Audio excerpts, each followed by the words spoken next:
Vámonos pues. Let's get it. Salud. Salud.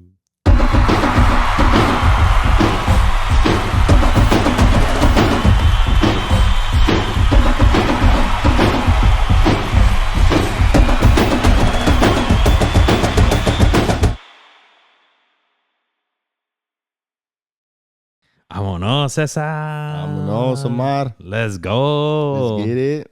¿Todavía hungover o what? No, ya se me pasó. Hubo pachanga this weekend. Sí, el sabadito. Saludos al Damián. Saludos. Sometimes he watches belated. us. Sometimes he watches us hasta on YouTube. Es todo. Eso, man, if you're watching us, happy birthday, Damián, from this weekend birthday. to the homie. Hubo pachanga. We even had a DJ Los, if you guys remember him from the tailgates. Yes, from the tailgates.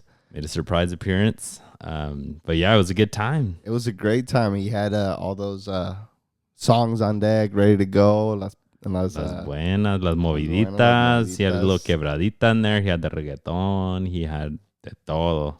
It was a good time. Yeah. Little turn. Y pues larga la noche, pero hey, sobrevivimos.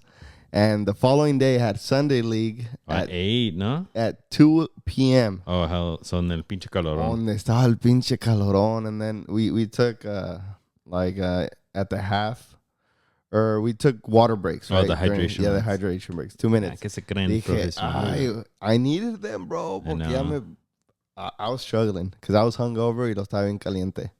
Do you need, was it because you were also running, or was it more because you were standing and it would get you so hot? Because obviously when you're running, you start sweating, right? To help you cool off. Yeah.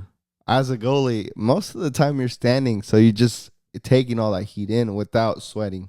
Yeah, you're just standing there. Yeah, just standing there cooking. That's great. That's low-key crazy. Yeah, so I would go every chance I would get, I'd go get some water that I had in my goal. Dale a quien quería y seguirle.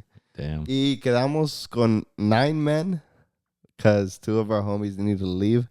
They needed to leave. Yeah. I'm dead. And then we didn't have any subs. Oh, we did have one sub, but then the homie Georgie from serving bartending, his Achilles ruptured. No, hombre. Yeah, so then nos quedamos va a afectar el negocio. Con 10 men, and we still crawled a tie the last minute. Damn. Shout out Serving Bartending. Free ad space right now that we're not charging people for ad space. But damn, le va a afectar el negocio, el pobre. Yeah, that's one of his main concerns. He's like, hey, I'm not going to be able to bartend anymore. I mean, pues más estagnante, ¿no? Yeah. More and he'll probably have to have a crutch or something. Yeah. Or a walking boot. Walking boot, yeah. No, because he can't move it, right? It's the Achilles. The Achilles no te deja como flex it. That's why a walking boot, it makes it completely... Still? Yeah, walking boots the ones that skiers, the full-on fucking... Boot, yeah. The big black boot that you strap and... I don't think you can move anything in it. Okay. It's for a broken leg almost. Damn. Yeah. Pues ojalá. Pues. Está dura la cosa, pero ahí le echamos ganas. Yeah, hopefully he recovers soon from that injury. But you guys tied? Yeah, we tied last minute. The penalty, ¿no dijiste? Yeah, mandé el balón y luego dio un bote y luego Rulli got a head in it y luego llegó el otro portero y crashed. Vámonos, cabrón. Tenía un chipote above the eye. Y le dio bien el portero y penal. Who made it, him? Con el pinche chipote? Or Brian Ocampo. Yeah, because he couldn't see, bro. No way. He was It wasn't that bad, but he was kind of dozed out. Yeah. All right, folks. Welcome back to episode 120. Ahí le andamos hacia 200 aguas, cabrones. 150, 200. Episode 120, we have a jam-packed agenda, folks. Probably the biggest heavyweight battle in the Premier League that everyone's been waiting for happened this weekend. Manchester City versus Arsenal. No shortage of things to talk about. When I was writing up the notes, I was like, okay, then this happened. Oh, shit, and then this happened. Yeah. Oh, shit, and then this happened. Y todavía ni llego to the end of the game. Damn, after the game. So a whole bunch of stuff from pundits talking about it, from the players talking about it, from the controversial plays, the red cards in the game. We got shithousery, a bunch of shithousery. Haaland, all of a sudden, unos huevitos que trae. But a whole bunch of action out of La Liga. Barcelona is scoring in bunches.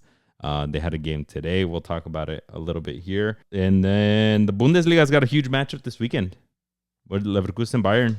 Yeah, heavyweights matching up there. Some more heavyweights. Bayern Munich haven't lost the game in league, so it'll be a good matchup for them. Yep, and Liga MX is still going on. Your America tied. My Chivas lost in that Cruz Azul Chivas matchup that's so loved in my household. Oh, for real? Huh? Yeah. Did you see it with your pops? No, that because it was... No, but that fool definitely called me. And he's like, did? ay, ¿cómo te fue? And I'm like, Hey, that's the classic. If your team wins Omar's Chivas, you got to call him up. I know. We didn't bet this time. I stole you a burrito. Hey, burritazo. Maybe this weekend. If you want Hey. burritazo, a ver qué. But yeah, let's get right into it, folks. In at the top of the news, what we have to talk about in the Premier League, Manchester City versus Arsenal was this weekend. The end result, a 2-2 draw.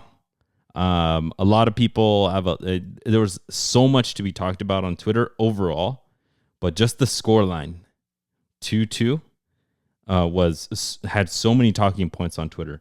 People saying, "Can you believe this picture?" And it was like our City players celebrating after the whistle. Can you believe that this was from pulling a 2-2 draw in the last minute against Arsenal with 10 men? But a bunch of people were trying to use that like on the Arsenal side, like, bro, like we got them. Like we survived it and could have done better. It was at the Etihad too, so a bit more of like something to celebrate for Arsenal. But I think overall, just the way it played out, it almost feels like a loss for Arsenal. You think they like bottled it? Yeah, it almost feels like a win for City, even though it wasn't, right? It was a tie. But just the way, like, you could have held on for one more minute, you would have got out the 3 points. Yeah. From my side of it, I mean, I'm also an Arsenal fan, but as unbiased as I can try to be, I see this. I don't see it as a win for Arsenal because they didn't win. That's the only way to get a win. But thankfully, they were up by a goal, so they got a draw out of it. And more importantly, not you going up points, but rather City not winning by threes. Yeah, right? Correct. It's the big thing. Now they're just 1 point below City with the same amount of games, which is beautiful after game when they were a player down with Declan Rice and they still made it happen. Like all that stuff wrapped together to now say they're only 1 point down at the table is not bad. Right, yeah. But I see it from City's side. Like City should have easily won. I think they should have won because in the first half, Haaland looked like he has all first 5 games or whatever, and it looked like if any players got him on a through ball in behind the line, he was gonna win it easy, go straight at Raya and score a 1v1 goal. But in the second half, Arsenal really adjusted. They played better defensively, and them encerrándose seemed to be a good formula against Haaland, at least. Because Haaland had no space to run in behind, and Gabriel had him like, aquí, güey, y aquí te me quedas. Yeah. And you could tell by the frustration by what he did, right? Yeah. When City scored, that frustration, he got the ball and just chucked it at his head. Yeah. At Gabriel's head, which was one of that shithousery moments. But it goes to show that he was so frustrated that he couldn't do anything against Arsenal's defense, against Gabriel especially. I thought it was inevitable for City to score, but then at a certain point, Ben White coming in, Arsenal basically, a lot of people making fun of them for having a line of 6 because Declan Rice was basically another center back with them, but then having Ben White, having Gabriel, having Saliba, and then your 2 defensive wingers, Calafiori, which is another center back, and Timber, who both came off injured from running so much. But playing that defensive gave up the game, obviously, for like some mid-range play, which ended up being the goal from John Stones. But like, I think it really did what I think Arteta wanted to do, which is just not let Haaland have anything in the second half. So that's where I say like City should have won this. I put it more on them. Arsenal should have been more clinical in taking out the 3 points. As an Arsenal fan, I'm like, okay, like at least 1 point. At the Emirates, van a ver cabrones. Yeah. Va a poner bueno. I think me as a complete neutral, I just feel like Arsenal did really well with 10 men.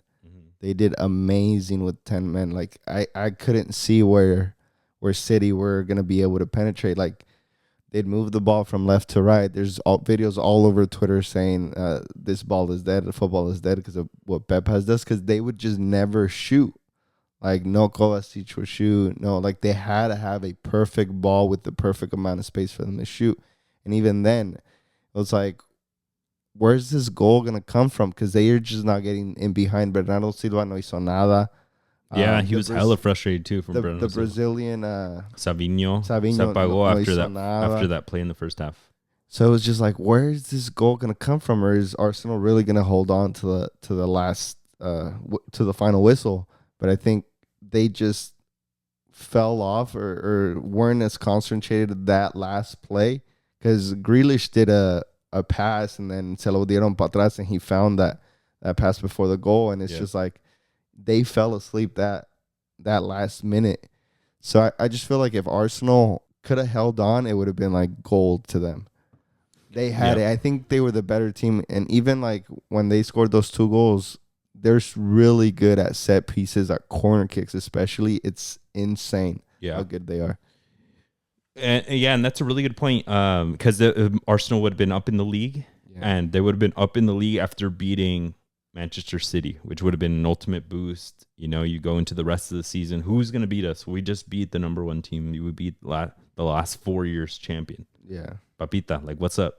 Like, who wants them, right? And then the next time you see them, you're like, we already beat you with 10. Ahora con 11, agárrense, cabrones, right? So that, it is unfortunate. A bit of lack of concentration at the very end sees it go in. And right when it went in, I was watching it and I was like, it had to. It's one of those, right? Like, great teams like City, they find ways. And I was like, tenía que pasar la chingada madre. I was like, fuck. Yeah. So it was very frustrating, but then you're just like, all right, at least it wasn't a loss and then City gains by 3. That was the big thing. It felt when that goal happened like a loss, but then you revisit it and you're just like, oh, okay. Yes. Okay. Exactly. And City, that's where I say City, like they really gave up a chance to put 2 away in a whole second half that they had. And they couldn't. Yeah. And even for me, like if I think roles are reversed where City are with 10 men, I still think the outcome is a tie. I think both teams are really solid that they're able to defend with 10 men and just find a way to go forward sometimes, like they did with Kai Havertz and Martinelli. Yeah. They'd have those sporadic moments where they were able to go forward, but I think it was a just score. The yellow, on the other hand, we haven't touched on this, but I think that first yellow that Trossard got. Yeah, that Trossard got. No, that Declan Rice got. The 2 yellows from the previous game that Newcastle. We talked about. It was against Brighton. Yeah, I was like, it's kind of, I get the 2 yellows. But now for it to happen again, kind of the same way, I'm like, okay, well, hold on. Like maybe what do you we're think? having a problem here. Yeah, right? let's just get into it.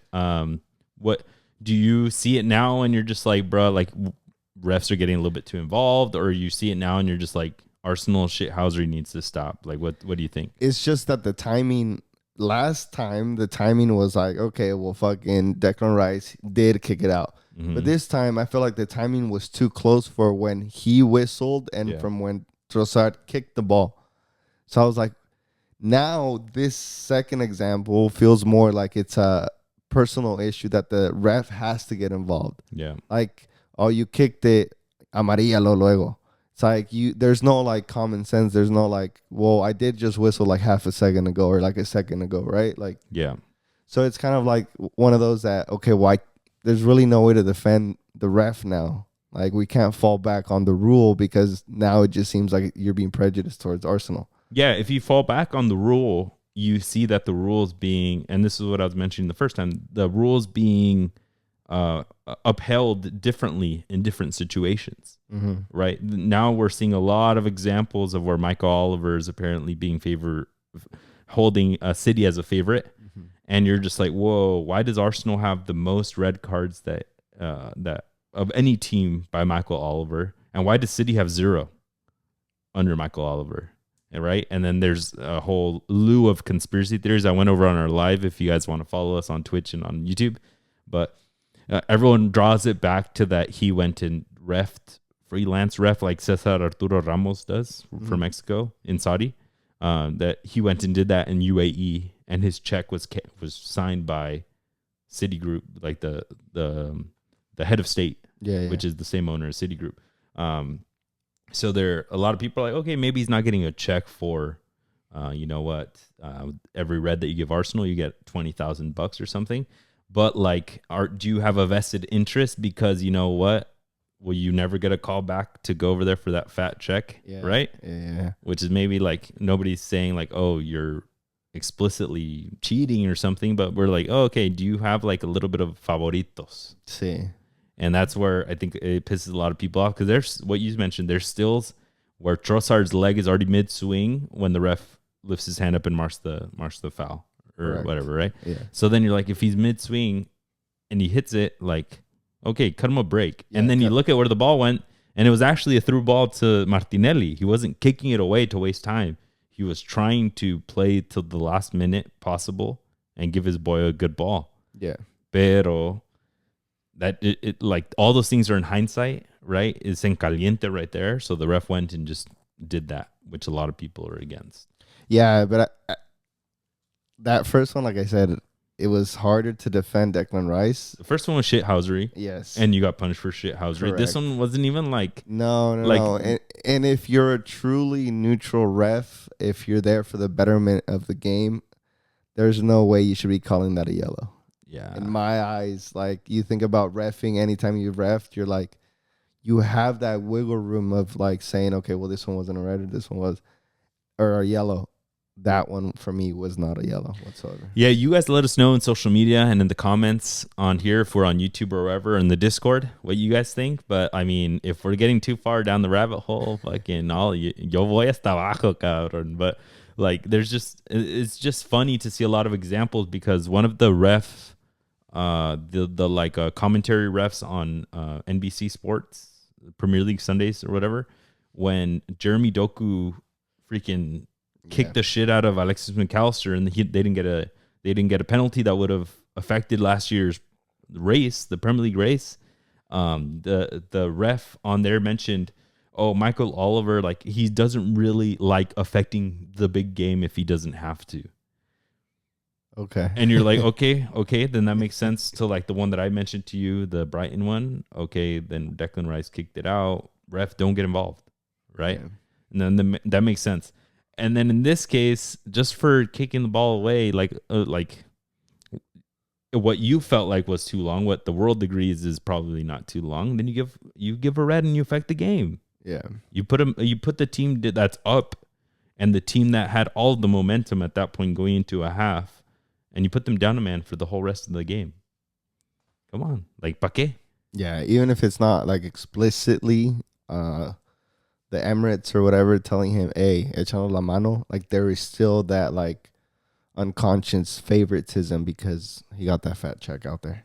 Yeah, and will we ever know? No, but a lot of people are saying this is the 116th case that they'll have against them. Yeah, and then today, number 117. Did you see today? Yesterday, Manchester City played against Watford, and they won 1-0, I believe. But the tying goal by Watford happened late in the game, and one of the Watford players got a ball. I think they took the ball away. They had a bit of a mini counter, like already on their side, and he goes 1v1 against, I think, Guardiol. I don't know. You guys correct me, but he goes body, knocks him down, and then puts the ball away. Goal, and then they mark the foul. Yeah, and then there was another video where Haaland does the same thing to Brighton. Yep. Donde le da un pinche puchón, and then he just goes in and scores. Like, pushes, because the big thing that everyone says for these, reffing wise, is arm extension, right? Shoulder to shoulder, beautiful. Shoulder to back, foul. Shoulder to shoulder, use your arm to push, foul, right? But the Watford social media page put them side to side and posted it and said, like, what's going on right here? Yeah. That's crazy. Dude, wild times with social media and side to sides, bro. Yeah. Who's allowing this? Yeah, it was 2-1, and that would have been the tying goal. Yeah, I saw it.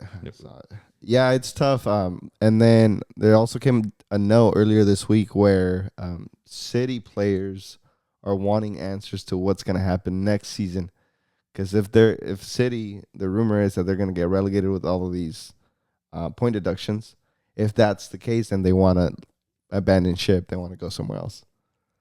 So City has a lot going on in the office. Yo, low-key hot take, but like, my guy, you're on a contract. like, what do you want to do? What do you want to do if you're within contract? Like, I know you're probably gonna try to get a trade or like a clause ending sale somewhere, but like, my guy.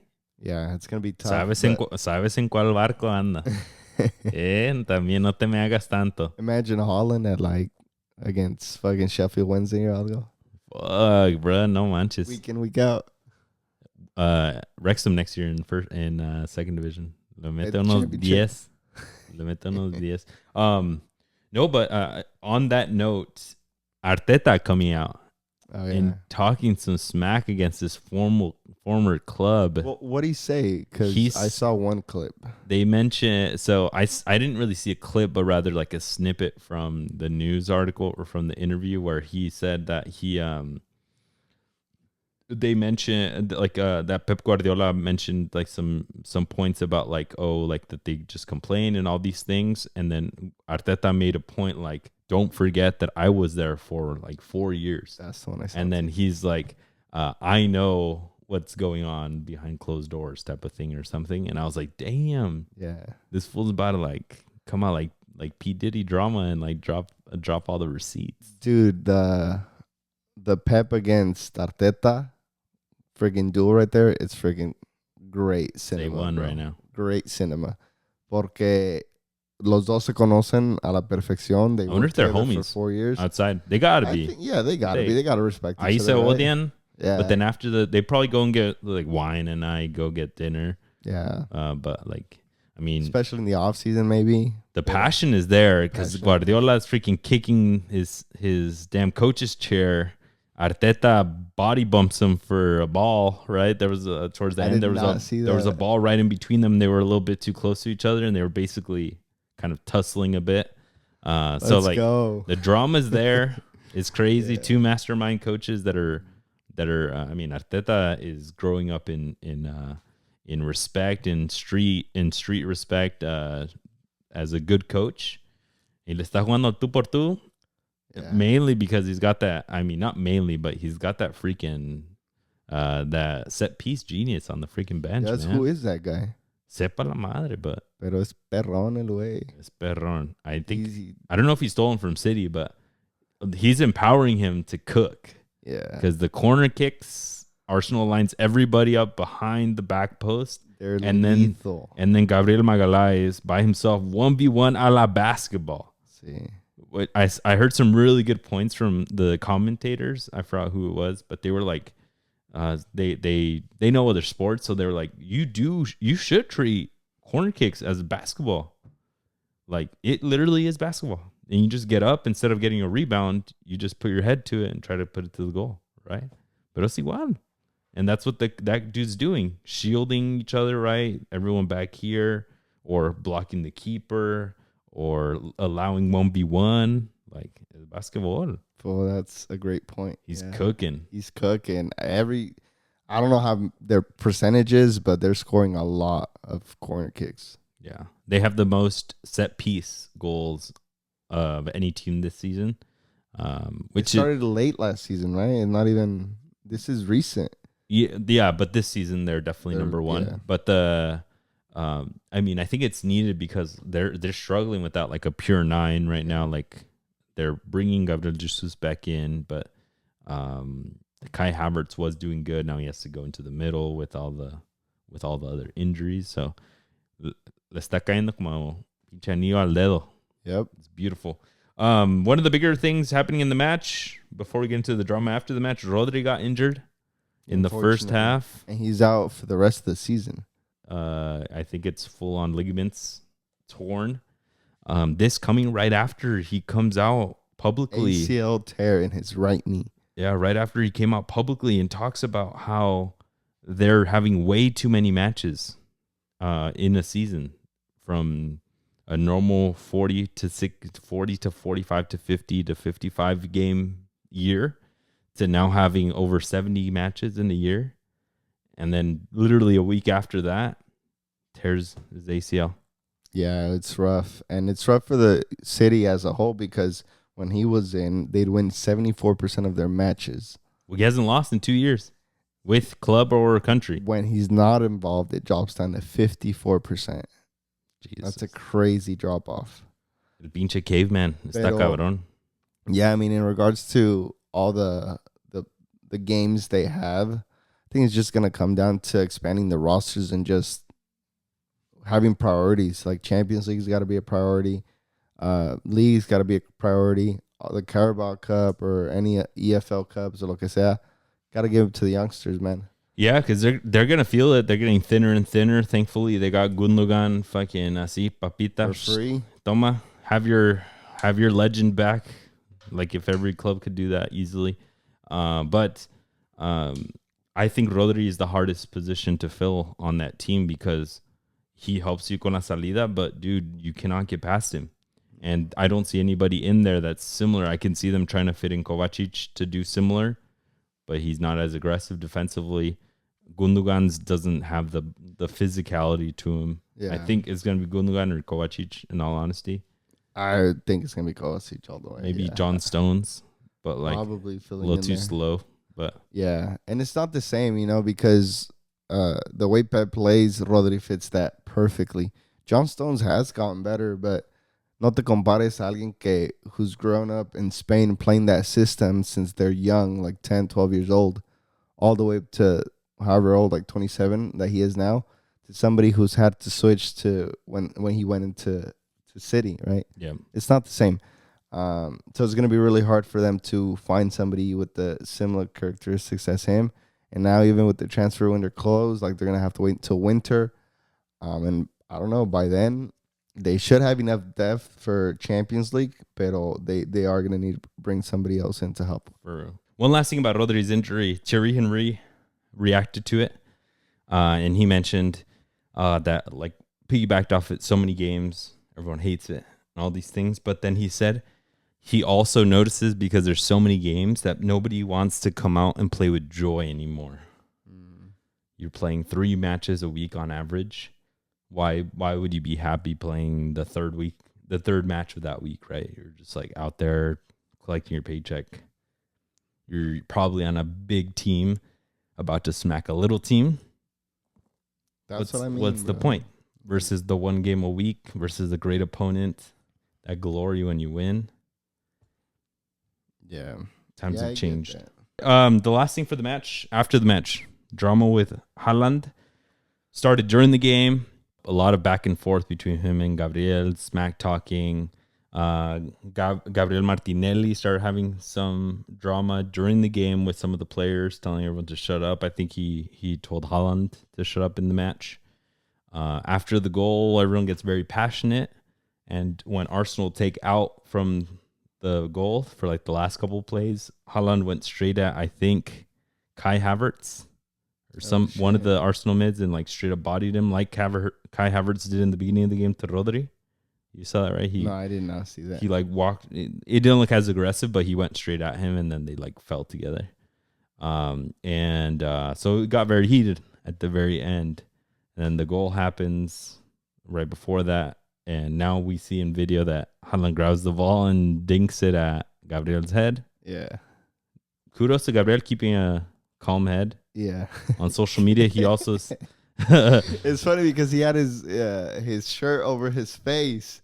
So I don't think he even realized who hit him or he probably thought somebody was getting it out of the net and like did something. But on social media, he even came out and said like something about like, oh, he didn't do anything all second half, so I'll take it. He's like, whatever, I don't care. Which I was like, okay, cool. But then after the match, people start talking smack. The first person that I see on video that he talks to is Lewis Skelly, the 17-year-old debutant from Arsenal, outside back. And the camera pans to Haaland and he's just yelling in his face. And he's like a foot taller. He's yelling at him, saying, "Who are you?" And I was like, dude, that's kind of fucked up. It was like Zlatan, remember back in the day when he was like telling the player to turn around so he could see his name on his jersey. He's like, who who are you?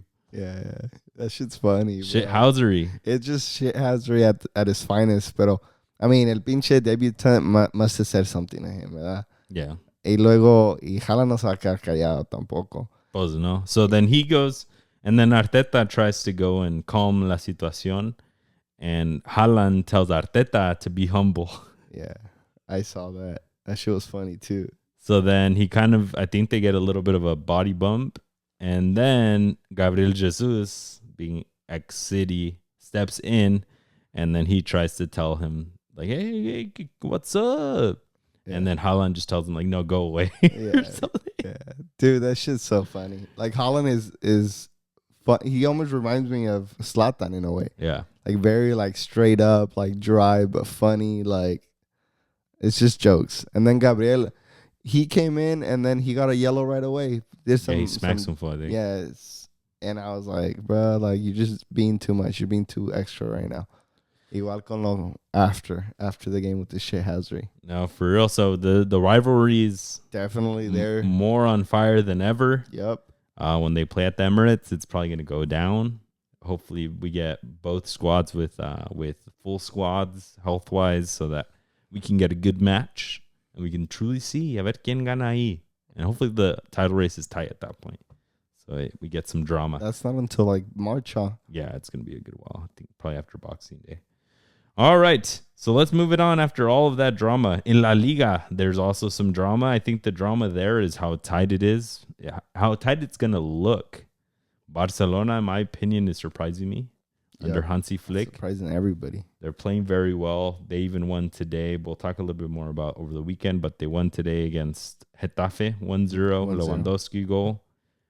Over the weekend, they beat Villarreal. Yes. Those fools were freaking chopping at Yamal, dude. Did you see that? Yeah, lo traen por el piso a pobrecito 17-year-old. Déjenmelo. They were fucking him up. It reminded me of back in the day when they used to take out Messi. Yeah, exactly. Straight for the legs. And then Yamal just did what he did. Like, he does what he does. Gave a beautiful pass and assist to Rafinha in that fourth or fifth goal. I don't remember if he scored. That was the Trivela, no? The Trivela. He's just class. Like, there's nobody that can stop him unless you're going to chop him down the whole game. Yeah. I would like to see him up against like a Kyle Walker. That'd be fun. Yeah, it would. I mean, we kind of saw him a little bit of that at the Euros. At the Euros, yeah. But in club, yeah, cuando están más definidos los teams, it'd be fun to watch too. It would be good, yes, but they got a 5-1 win. I think we're seeing a lot of a difference between Hansi Flick ball and Xavi ball.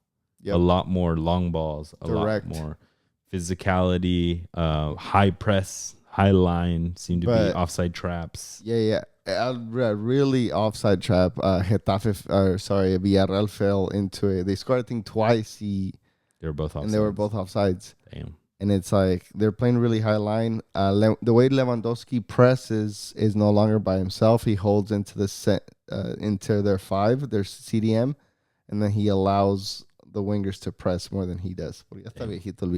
I know. Let them get further up the pitch. Y tú con tu calmita vas. Sí, pero he's still finding a way to score, which is great. Finding a way to score, but I think that also makes it easy for like Rafinha to get braces. That dude's balling out right now. Yeah, he is. It makes the other players be able to make their way up and get their goals too. Well, Ter Stegen completely shattering his knee. It's probably a huge thing for you. Yeah, I mean, it's just he's craziness. One week after Manuel Neuer announced his retirement from Germany. Fucking so he was set to be the next guy.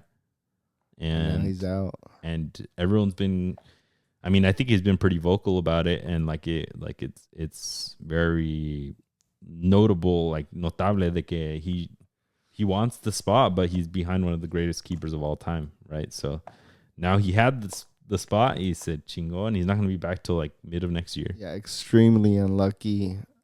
He deserved that spot more than anybody because he's been so patient and so good still. Mm-hmm.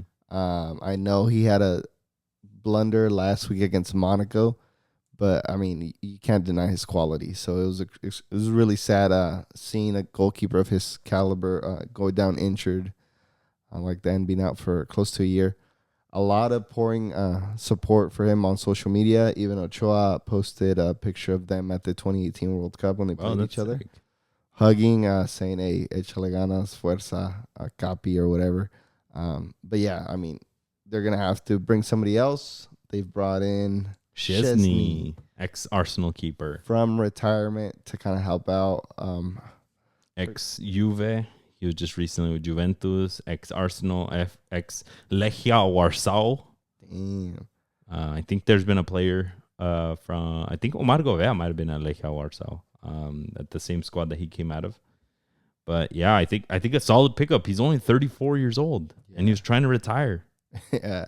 Because I think mainly contract issues with Juventus that didn't want to extend him.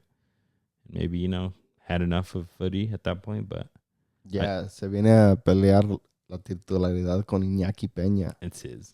But it is his, yeah. Iñaki Peña's, the couple of Barcelona fans that I've talked to, they're all like, he sucks. He's not ready, I guess. He's 25 years old. How is he not ready? Bring up Diego Cochen, the American. Dang. Like 17, 18. But they brought him on the tour, on the US tour. Yeah, and then he was benched for the US too. We'll see. A ver qué. Yeah, but I think with Szczesny they'll be just fine. Yeah. Now it's just holding on to that first spot. Right now they're 4 points ahead of Real Madrid. But to the point of the match, Luis Enrique came out with some hatred towards your squad. Luis Enrique, current PSG coach, very prominent figure in Spanish footy, came out and said that Xavi Ball was actually better, and mentioned that let me see if I had a quote from that Barcelona is not playing dominant football right now, and that they're also not a good defensive team. They play long balls, and then he mentioned that Ter Stegen even broke records for most long balls in a match. And he even went as far to compare them to playing just like Eibar. It's wild that he's talking from France. I don't know. It's just, for me, this is what Barcelona needed. We talked about it last year, how Barcelona were in a slump because they were a huevo querían jugar tiki-taka. A huevo, Xavi ball. Y no les salía frutos. Some would say it's in their DNA and they have to do it. Correct. Okay, they're in their DNA, but it's not working out with the players, and you add on that you can't bring in just any player because of their financial system, then you have to play differently to survive. Now that they're doing really well, and they're not, how is he saying that they're not dominant if they're beating teams 5-1, 7-1 or 7-0 the other day? Against Valladolid, yeah. Yeah, against Valladolid. Getafe 1-0, tough win, but they're getting out wins. Y ese todavía tiene la descarada para decir que they're not dominant. That shit's crazy to me. Yeah, I guess so. Luis Enrique played at Barcelona, and he coached at Barcelona as well. Coached at Barcelona and did the unforgivable move, switched over to Real Madrid. Y le valió Wilson. Seems like that type of guy that just le vale la vida. And I feel like maybe from his side, especially the way that he plays, is the Barcelona DNA, right? Yeah. The Johan Cruyff, the tiki-taka, that te la toco y te mueves, everything. What we know, the Pep ball, right? So I don't know, maybe he's trying to be a bit of a purist and be like, no, you cannot play well any other. If you play well a different sort of way, I'm going to say it's not playing well. Yeah. Only if you play well tiki-taka will I say it's good tiki-taka. And it sounds like he's even more giving más fruto to Xavi, who ended up doing really badly with the team, than he is to the team that's currently in first place. Yeah, it's disrespectful if he was really a Barcelona. I don't even know if he's a Barcelona fan. Yeah. But no, I think Barcelona with the 7 wins out of 7 possible wins, I think they're dominating La Liga right now. And he has no room to talk. Yeah, I want to see them against tougher opponents because they played against Monaco. And Monaco, this Barcelona social media put up a post and that showed that they were undefeated, but they meant in league. And then Monaco's Twitter page retweeted it, and then they added in the resultado versus Monaco that they lost 2-1. Se pasan. And they're like, Good, what is it?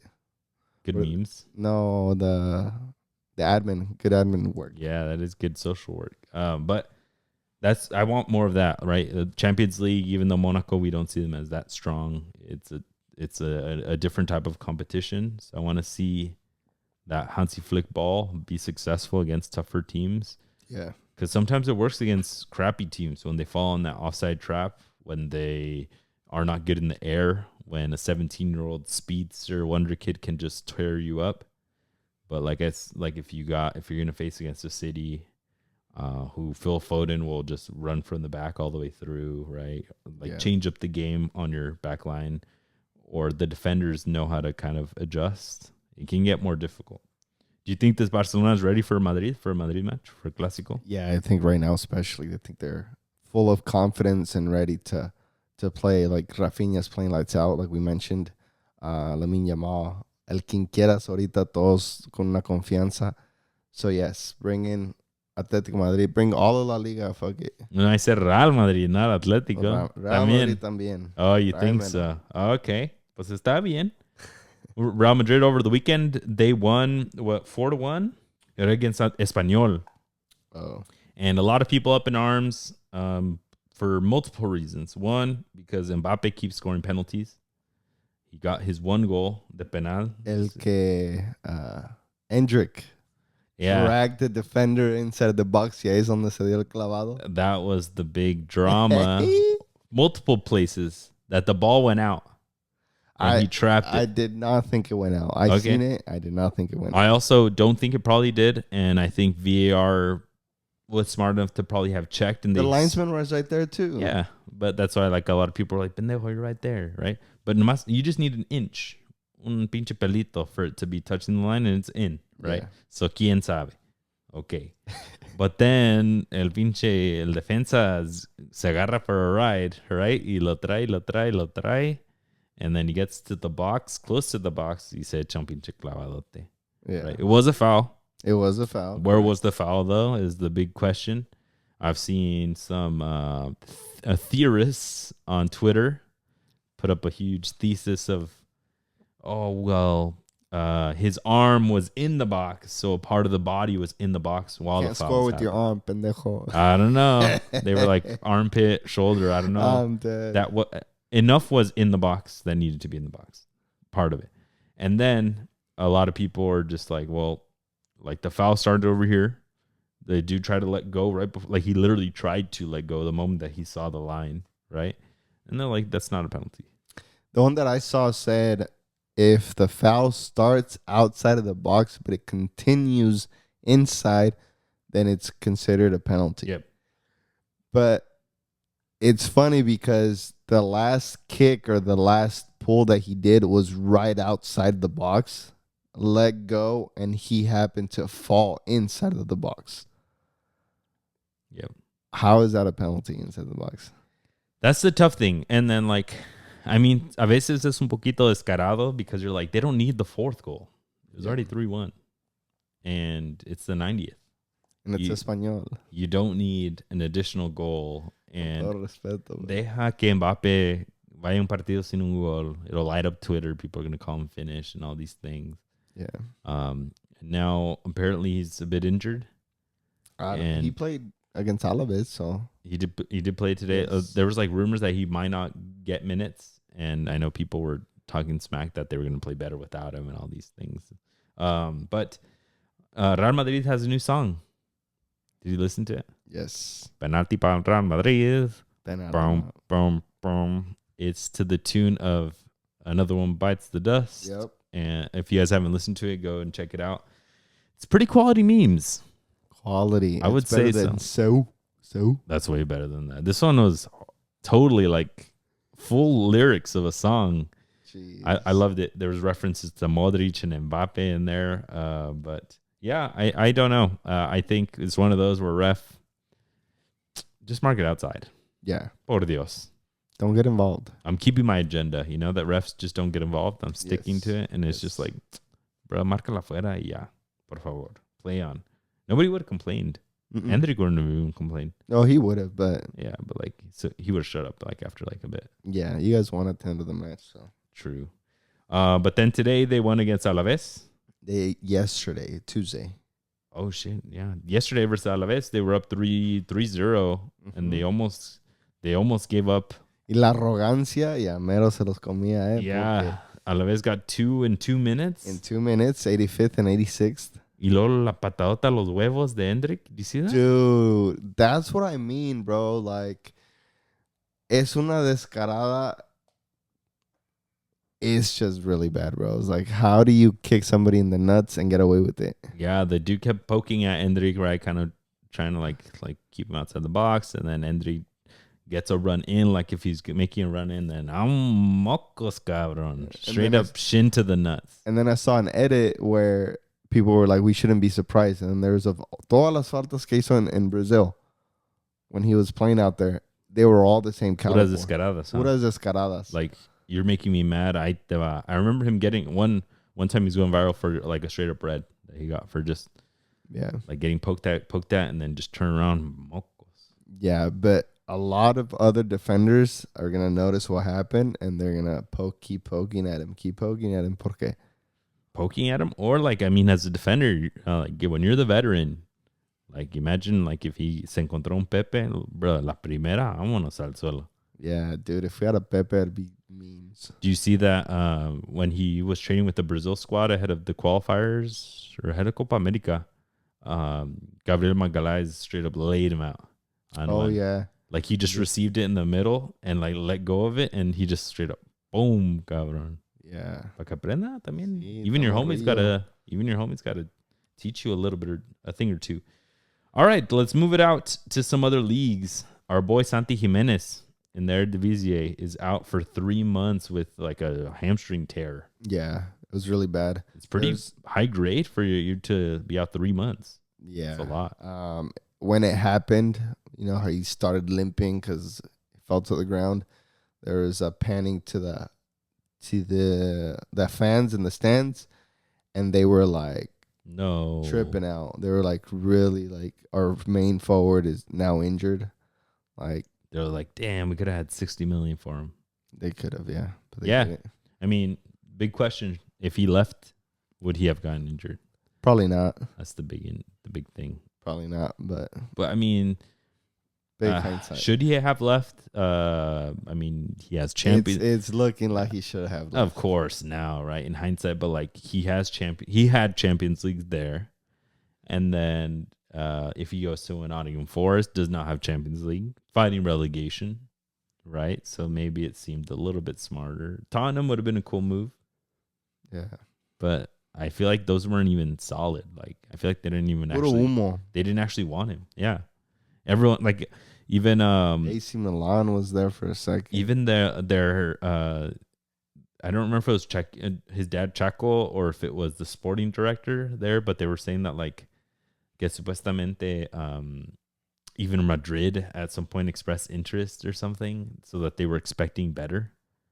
And I was like, bro, like, relax, chill out. Tampoco para tanto. But yeah, dude, it's kind of interesting to put in the perspective that he's just done for 2024. Yeah, that's a little bit wild. We're not going to see him in 2024, and unless Feyenoord somehow makes it work and gets out of their group, it's probably done for Champions League. Yeah, unfortunately. And for Mexico, but right on time. If we're going back to the Premier League, looks like Raul Jimenez is picking up form. Yep, he scored this weekend against my Newcastle. It was a really nice goal. Adama Traore crosses the ball to him. 2018 vibes. Receives. I've seen a whole bunch of edits of like, ¿cómo dice? The song. Me acordé de ti. ¿Cuál? Oh, it's a cumbia. Anyways, 17 años. I'm just kidding. No, it was a cross by Adama Traore to... ¿Cómo te voy a olvidar? No. To Raul Jimenez, who was his back to goal. Mm-hmm. And then he was able to turn and give a nice shot. Not even turn. It was on the half turn. On the half turn. Yeah, media vuelta. That knows that forwards got to know exactly where the goal is behind you without even seeing it. But typical classic Raul Jimenez goal. Me volví a acordar de ti, querida. Yeah. Yeah. Yeah, that's the song. Yeah, it would look like when they were at Wolves together. Yes. Identical. And Adama Traoré is playing really good right now. Yeah, it's great vibes back in Wolves, and happy to see him now at Fulham haciendo eso. Sucks that it's against Newcastle, but we like to see a Mexican doing well. It's crazy. Fulham is throwbacks. Emil Smith-Rowe is killing it. También. Por todos lados, they're just making it work with whatever they got, whoever they can find. In other leagues, in La Bundesliga, Stuttgart, they went 5-1. They destroyed Dortmund. I'm telling you, that Stuttgart team, the way they played Real Madrid, I was like, yo, this team is good. Yeah. This team is solid. It's crazy. 2 seasons ago, they were in that relegation battle. Yeah. And then they did well. They got to Champions League, which is why they're playing champions now. And now they're like rolling like 5th or 6th place. But I mean, if they're beating Dortmund 5-1, I think they're gonna be climbing the ladders. But yeah, Bayern Munich beat Werder Bremen 5-0, keeps a perfect record, 12 points out of 12. Damn. The Bundesliga has to be good this year. Yeah. A couple teams can fight for it or spoil parties for other people. Bayern Leverkusen, Bayern Munich, Dortmund, Stuttgart. I don't think Stuttgart will be up there, but I think Stuttgart will. Who else? Leipzig is another strong one. Leipzig is good. They just got a really good upset win, no? Or Leipzig was the one that beat Leverkusen, no? Yes, they did. Yeah. Ended the never losing. Let's move on to La Serie A. Your Torino is at the top of the table. Sí, pero pinche Torino, los toros. It's kind of wild that in Serie A, a team with 2 ties after 5 matches is at the top. Yeah. It's because there's been heavyweights fighting in these early matches, playing each other. Like we had the Milan derby this weekend. Milan won 2-1. AC Milan with un gol de Pulisic. Oh, yeah. He had a crazy breakaway. Yep. And everyone's like, bro, do that with the U.S. Lo que digo, pues. People were hating. Hell, people just were hating. American mentality. A veces son muy competidores. Está cabrón allá. Ahí en Milan, that's his team. Yeah, that's his team. He's balling. I mean, he'll have his moments where he holds this se apaga for a couple weeks, right? But like when he's on it, like he's dangerous on that wing. Yeah. So, yeah, Torino is top of the table, 3 wins, 2 ties. They beat Hellas Verona's 3-2 this weekend. And then, that's not going to last. Torino's not. Yeah, Torino. It was just a cool little fact. Predict right now. Does Torino make Champions League top 4? No. It's a little Con todo respeto. It's a little too early, no? Yeah, no. Ay, está cabrón la cosa.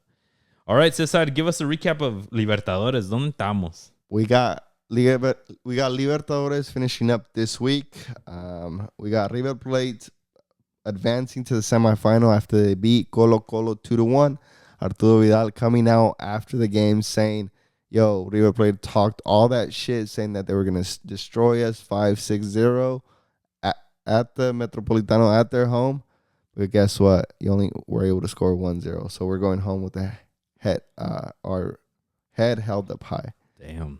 Like, all right. I saw a good amount of throwback videos of him with Colo Colo back in the day playing against River Plate when he had full on hair. Uh-huh. He had a full head of hair, but then he still had the little cowlick mohawk. Alexis Sanchez had it too, no? Back in the day? He had some weird ass haircut. I don't know. I don't remember, but. And then we got Atletico Mineiro advancing after beating Fluminense 2-1 on aggregate. Jeez. So the recent Copa Libertadores winners are out. No fla-flu. No. Clásico. That's what it's called, the Flamengo versus Fluminense. Oh. Your team is Flamengo, huh? Yeah. Yeah, Flamengo plays Peñarol tomorrow, which would be Thursday for the second leg. They are... Peñarol is winning 1-0. And we got this, though. Then Botafogo are playing Sao Paulo as we speak. It is Botafogo winning 1-0. What's the aggregate? 1-0? 1-0, yeah. Porque 0-0. Provincia Botafogo, top of the league. You'll never sing that. Hopefully, we get a Botafogo Flamengo semifinal or final. Yeah, that'd be dope. But I'm going to watch tomorrow. Flamengo's got to come back. That's our weekly segment for Copa Libertadores. It's good. And then you were mentioning Boca Juniors is out in Sudamericana. They're out of Sudamericana, which is huge, right? Yeah, they were they should be in Libertadores, not Sudamericana. To lose in Sudamericana, who'd they play against? Do you remember? Let me check. I just thought it was a meme that they're out. They played Cruzeiro. Oh, damn. Cruzeiro's Brazil. pretty good, yeah. Brazil squads they're taking over. Libertadores is theirs. Yeah. Right. But Boca Juniors have been in a bit of a shambolic season. Romero, El Chiquito Romero, was just given like 2-3 game suspension after jumping in kind of like in a screaming contest with some fans. Yeah. Because the fans are just so overly frustrated with the team. But yeah, they're in shambolic. Cruzeiro, who knocked them out, are winning 2-0 in the quarterfinal against Libertad. Yeah, that is tough for Boca and for Argentinian footy overall. As you can tell, the fans were very upset that they're doing bad in international cups. They're not doing great in the league, and then you lose El Clásico versus River. No. Yeah, there's no in the Sudamericana we only have Lanús in it. They're beating Independiente Medellín 1-0 at the moment. Damn, that's it. That's left, and then River nomás and then River and Libertadores. Well, Racing still can make it, but they're down 1-0 in aggregate. They play tomorrow against Atlético Paranaense. In Sudamericana. Another Game Brazilian over. team. Jeez. It's going to be tough. Y lo dicen los argentinos que they're the best league. Cálmense. Yeah, but it's tough for them. Cabrón. All right, let's bring it on home with the Liga MX. All right, I have to face the music again. Chivas lose versus Cruz Azul 1-0. Why are we surprised that you're facing musics, bro? I mean, that's what we're getting down to. Chivas is just not able to win against contenders. It's a reality that we have to face. It's tough. We had mentioned it before. When they played against Tigres, they played the game of their lives, and they were still only able to get a draw. Against América, le jugaron al 2-2. Pero at the end of the day, no pudieron y un pinche morro les metió el gol. And then now against Cruz Azul, they play a very good match. Rangel plays lights out, but you just can't put goals away. And I think it's coming down to I've been seeing a lot of influencers talking about it too. The individual talent. You can play well as a team, but who's going to put the team on their shoulder and make that difference that's needed when the group play doesn't lead to goals? Somebody has to do it themselves because there's enough quality as a team to do something. We're mentioning last time, La Hormiga is starting to get the opportunities. He needs to put them away, right? So now he's starting to feel the pressure. He's got to deliver on that pressure. But I think somebody like El Piojo, Victor Guzman doesn't even play anymore, but it should be him. Eric Gutierrez came from PSV. Put that team on your back. I mean, you also have to understand players' like personalities, right? I understand personalities, but they have to grow above that. Like, I mean, I think what you're getting to is like Piojo, you have to understand no es goleador, right? Sí. He's a support player. Guess what, my guy? You're at Chivas, which is supposed to have the best Mexicans in Mexican footy. You have to be more than that. Yeah, but that's the thing that we're getting down to. Amauri, if that's all they're gonna be, Amauri keeps signing players that aren't him, right? They're just not him. Yeah. Then get players that are him. Yeah. And it goes from the top down. I feel like a lot of pundits have said this before, but desde que murió Jorge Vergara, porque Jorge Vergara sí los traía puestos, sí los traía bien. He would get in the locker rooms, and some people don't like this. Some presidents, coaches, even players don't like that the owner comes down, but el owner, he would come down y les gritaba con unas ganas. Sus verdades. And it's crazy because there's footage because they did a lot of filming during the Almeida days. Yeah. But Almeida would have him there. Yeah. And then he only speaks really highly of Jorge Vergara, which I would have thought Almeida would be like, hey, you respect your zone. I don't tell you what to do as an owner. Respect me as a coach.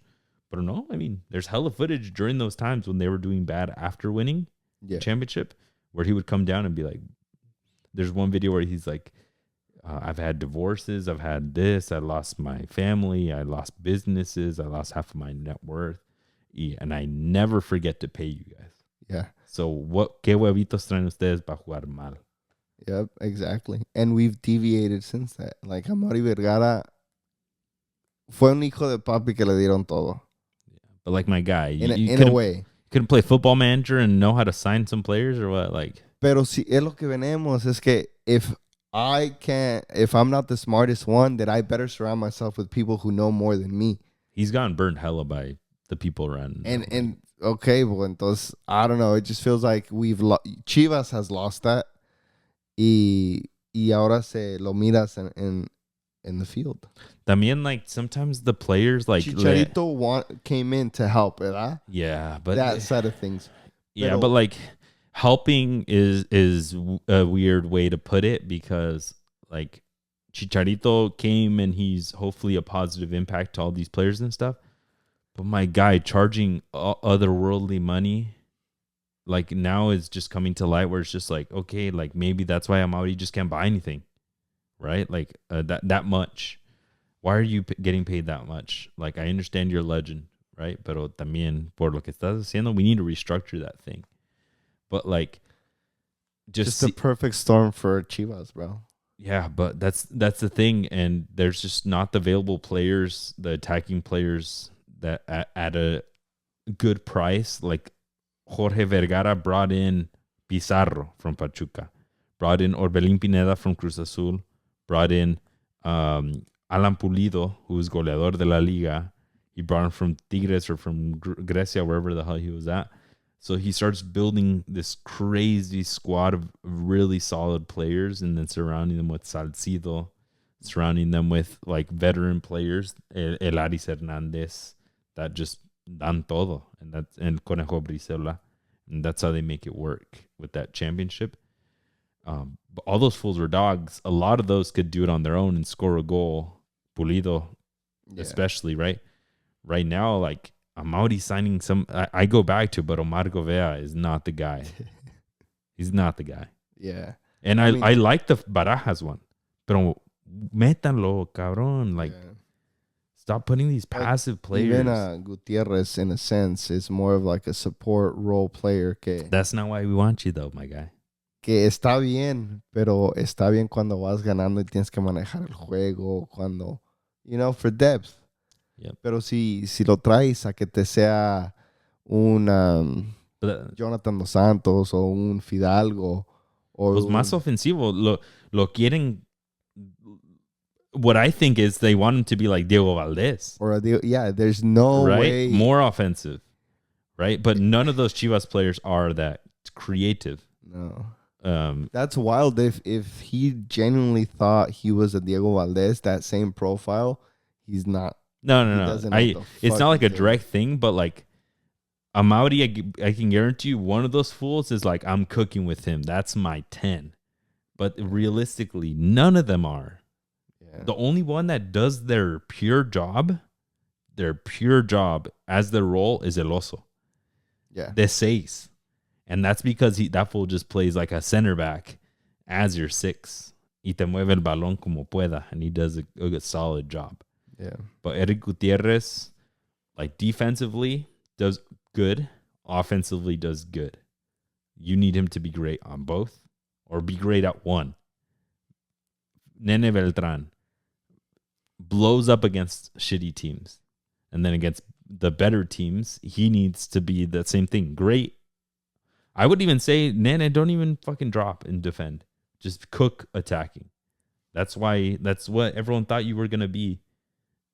Y no le salen. And so, like, yeah, Chivas just doesn't have him. We're noticing more and more quality-wise.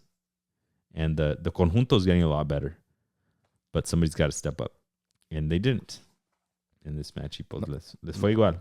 No sea chicken, cabrones. No sea chicken. Jugaron como nunca, perdieron como siempre. ¿Verdad? Your America didn't have great time either.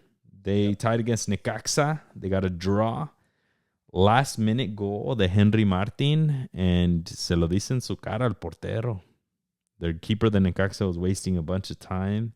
And then Henry hit the flex, and then he tells him to keep wasting time. Yeah, and that's what you're talking about, right? Like, you're going to have players que they're going to get it done, and they're going to let you know que Well, some of these teams, Necaxa is also papita. They're not hella strong, but like, but I mean, te dan la confianza. Some of these players, like, we're not gonna lose. Well, we're gonna get one. Yeah. Right. With Chivas, you're like, fuck. ¿De quién? ¿Verdad? Por favor. Yeah, and like for America, you're like looking at the bench on film, I'm like. Yeah, like if you take America, you're gonna see like, okay, Brian Rodriguez ahorita se lleva 3 y me saca un buen centro, un gol, ¿verdad? Ahorita sale. Dilrosun lo mismo, Henry Martin lo mismo. Ahora with the new signing, ahí va, he's cooking también, right? So you have options that you know que ahorita les sale una. Yeah. No va a faltar. Pero your Chivas and then and then falta, and then everyone sacando agua de piedras. And then falta y es crisis. You need to figure it out, right? And then I'm sure they work on it, right? But like in Chivas, it just feels like they're just like, they get into practice and they're like, all right, you guys, we tried our hardest. Look at the stats. We did so good. And then they're like, next time, Piojo, te va a salir una, cabrón. Pistaches and salsa verde. And I'm just like, dude, like, oh my God. We need some more players with dogs in them, but there's a shortage of them in Mexican footy. So let's fix that up. All right. Yeah, but your America getting a draw. Funnily enough, Chivas is still above them in the table. That's all right. We'll get back. It's just kind of funny. But I mean, one win and America is like in playoffs again, right? But it's just funny that like, I know, like, I guess maybe it's a spin on the jokes from last week that a lot of people were like, el mejor Chivas de siempre perdió contra el peor América de todos los tiempos or some shit like that. But then now it's just like, un Chivas terrible is still higher than like an América that's turning it on. But things can change very quickly. What did change quickly was Santos. Not really changing because I feel like they'll fall right back to it, but they beat Toluca 2-0. Yeah. Toluca top 4, Santos bottom 4 basically. Nacho Ambriz struggling with the kids. Yeah. And what does he do? He takes out the kids. The everyone attacking was extranjero. Oh, okay. So he ya acertó a la madre. We met the quota. Ahora sí, cabrón. Háganse a la madre, güey. No more Santi Muñoz. None of the kids, none of the wingers. 2 Argentino wingers. An Uruguayo 10. Their striker, sepa la madre, Uruguayo también. Yeah. And they got to win. So what does that tell you as a coach? Hey. Repetir el cuadro. Well, I mean, Echeverria, the one that scored a goal, is Mexican left back. He's a back there, yeah. 20 years old, which is good. That's good. And then same thing with the right back. He's 24, Aldo Lopez. He's the one that gave the assist. But I mean, Santos, I want them to keep doing what they're doing, having a mix of players, kind of like that Pachuca vibes, because I think van encaminados a buen camino. Like, by next season, they should be mid to top of the table team. It's just tough. I can imagine it being so difficult as a coach. Yeah. Si les quitas el tapete de abajo a los jugadores right now, like Santi Muñoz and these fools, they can become Querétaro players real quick. Yeah. Right? Like that level. But then if you leave them in, you may not see a freaking win all season. Yeah. And your job. Yeah. And then who knows if they're going to get really that good, if they are that quality. So he's walking that fine line, Nacho Ambriz, trying to keep that job, trying to make superstars for the future, believing in Mexican footy. Pero está duro. This week he put Santi Muñoz in for 1 minute in the 90th. Yeah. Basically, like a couple minutes. So it's a tough line to walk, but he's trying it out. Speaking of youth and Mexican players, you had a note here that Renato Paiva is not happy with the rules in Mexico. Yeah, he's really not happy, saying that we are diluting what it means to be a starter or to what it means to play first division footy by having under 21 players mandated to play first division footy. So he doesn't like it. He's actually one of the teams with the least amount of minutes. And for me, it just seems like now que perdió con un equipo que has the most amount of minutes, now he's putting that as a little bit of texto in there. Did he even put any in? Yeah, he had one in there. Violante, Isaías Yeah, Violante. Isaías Violante. That fool's a baller. I mean, Yeah. bruh, like, la mera verdad, like, low-key, le está faltando respeto a ese morro. Yeah. Imagine you lose the game. You're the only kid that fits the rule. And then this guy's like, nah, that whole thing is bullshit. I would, if it were up to me, I would never put him in. Yeah. Kids in. And then you're the one kid, and you're like, yeah, what the hell did I do? Right? Like it's just, no, I don't like it. Yeah. He also comes from Porto, Benfica. From Portugal. I don't know where he was at. I think he was at Brazil before this, no? He was at, no, he was at Sporting. No. He was at Benfica Youth Academy. Never even broke through to the freaking real team. And he's still fucking saying this shit when he worked directly with Youth Academy. For real, huh? So the way that I see it is I have an interesting take. He comes from a league in Portugal where there's no need to put youth players in. You get the best 19, 20, 21-year-olds in Portugal, and then you make them good in 2 seasons and you sell them for 10 times the price, right? I think there needs to be a realistic look at what the league is in Mexico, and you make a decision.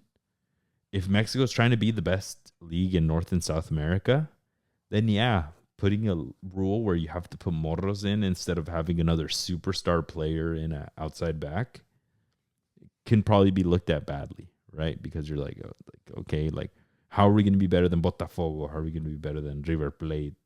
The only way is if we could put as many badass players in there at once, not some kid just because we feel bad or something, right? But I think Mexico is and needs to be categorized as a developmental league. And that's where you bring in those rules because, one, the national team's hurting and the league cares about it. And two, because it helps the quality of the league when there's young Mexican players there. But it just depends what route you want to go. It sounds like he's saying, like, no, I just want to put the best players out. We just spent $50 million. Let me put every player that I want. I don't care about kids. Yeah, Hugo Sanchez had an interesting take as well. He was saying that the Mexican league should just go back to having only 4 extranjeros on the field at a given moment. Right now, it's like 6. Yeah, and it was 8. Yeah, and it was 8. So, like, if we go back to the 4 extranjeros, maybe we can naturally get rid of having to put under 21-year-olds in there. Yep. There'll just be more spots available in all of the teams combined for them to be able to show off. But then it'd be interesting because then, like, in Portugal, they don't have that rule, right? In Europe, they don't have that rule. England sometimes plays with players that not a single one. In Colombia, they have that rule. 4 max registrados, 3 on the field. But then let's talk about it. There's multiple ways to look at this. It sounds like where you're coming from is they're cooking from a national team and player perspective, right? Correct. A Mikel Arriola, ¿qué le importa? He has nothing to do with Mexican footy, with the Mexican national team, right? And that's where the Federación de Fútbol needs to step in. But they're like disconnected now, right? So like it's kind of tough. Well, they need to find a way. But that's what I'm telling you. Like it works in Colombia, but then they're not winning Copa Libertadores. Right, okay. They're not winning Sudamericana. But they are making it pretty. They have really good But look players. at the Brazil team, the Brazil League. Yeah, the Brazil League has freaking outlier. 5 teams in final 8. Brazil's an outlier, bro, because they're just es la cuna del fútbol. But that's what I'm telling you. There's a couple of school of thoughts, right? Some people saying like, bro, like the more youth players you have, you'll have great talent for your country, which you need to pay back to the country. And at the same time, you're going to have some baller local kids and you need to give them opportunities just because you need to, right? And then some other people are like, no, Premier League doesn't. Chelsea sometimes fields 11 extranjeros. A mí que me vale. Pero England hasn't won a World Cup other than that 66 World Cup. Mm-hmm. Y que les That's the tough thing. Renato Paiva, what does he care about Mexico? Portugal has only won their Euros. So que chingado me está... Well, yeah, that's why. Like, it's just, I just feel like the less extranjeros we have, the better. Yeah. So we can have opportunities. Because there's talent everywhere in Mexico. You're going to tell me that in a country of 100+ million people, you can't find 22 decent players? 22, or we don't even have a Diego Valdez profile player for la selección. No. Córdoba can barely even get minutes. Yep. So you're not gonna tell me in the slums of Mexico City you're not gonna find un morrito que sepa llevarse a half the team. Yep. Y que tenga esas cualidades de un 10. Yeah, but that's where it gets down to, like, what way is Liga MX going to go to right now? It seems like because of crashing out of tournaments, they're starting to implement better rules like that. But like, are people like a Renato Paiva going to influence that negatively? Because this fool's going to be like, no, why would I come from Europe if you're going to set these rules on me? Right? Pues no, que se cree muy or whatever. Saudi Arabia if you por el dinero, cabrón. But that's just the tough thing. Just a bit controversial, but I mean, Hugo Sanchez is always going to back the Mexican player. That's what I love about Hugo Sanchez, bro. Keeps it 100. He does keep it 100. Most of those fools on Fútbol Picante do. Yeah. As far as backing up Mexican players. Yeah. Always. Alvarito can be wild sometimes, but that feels like Guatemalteco. I don't get why he's vibing like that. That shit's funny. All right, folks, let's bring it on home. Games to watch. Cesar, let's go. We got Manchester City against Newcastle. Newcastle just lost over the weekend. Can they pick it back up against an undefeated Manchester City without Rodri? On Sunday, we got El Clásico Madrileño. We got Real Madrid versus Atlético Madrid. I think one of Real Madrid's first real tasks outside of Stuttgart. But in league now, we'll see if Mbappe can get a goal that's not a penalty. Let's go. In Liga MX, we got Clásico Capitalino, Pumas against America. Can America get a win out of this matchup and continue trending upwards in the league table? Going back to the Premier League, I got Manchester United versus Tottenham. They're both about mid-table in the league, but I think Ten Hag's in a lot hotter of a seat right now after some recent results. Now in the Bundesliga, we got Bayern Munich against Bayer Leverkusen, both juggernauts of the league. Bayern with the perfect record so far. Bayern Munich with the perfect record so far. Can Bayern Leverkusen take that away from them? So this weekend, we also have Belgrano versus Boca Juniors. After los madrazos in the stands of Boca Juniors against River Plate, Boca Juniors is really hungry for a win, and they need to get it here against Belgrano. Dope. Let's go. All right, folks. Well, that's all that we had. Stay tuned, folks, because we will have a lot of live content coming up, especially with EAFC coming out. We might even have a little stream marathon. I don't know. We'll figure out what content we can get to you guys. But stay tuned. Jump into our Discord. Follow us on social medias. Yeah, thank you guys for tuning in as always, and we'll catch you guys next time. Peace.